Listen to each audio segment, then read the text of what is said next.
Hi, Nanay. Nanay, say something. Ito po si Nanay Edith po. Mga minamahal ko mga manonood. Once again, ito po nga po pala si Nel TV po. Nagsasabing, kumusta po kayong lahat dyan? Ayaw tumingin eh. Ngayon po ang nanay. Meron siyang sinisipat doon sa banda na yon na hindi natin alam kung ano.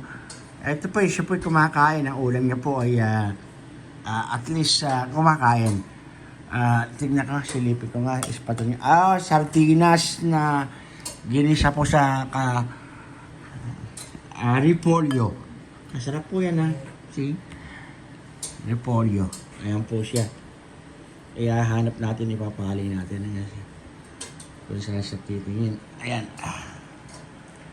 Ayan. Ayan. Ayan tumingin.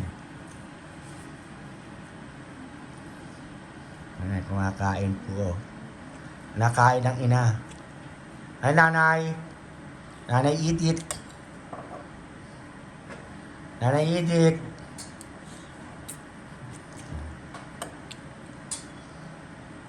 Magandang kanyang okay, nakakain siya na yung kanyang ipin. Meron siya nakain na medyo matigas. Gumano ng mukha niya eh. Ay, oh. Kasi yung pong nakarang taon, o hindi, 2 taon na from now, pinabunutan po kasi namin yan. Buong ipin sa taas at ilan sa baba. Ganun po, kaya medyo hindi po siya may tumatawag susi eh. Eka. Hanggang dito na lang po mga minamahal ko manonood. Meron po tumatawag, nasagutin ko lang po muna. Bye.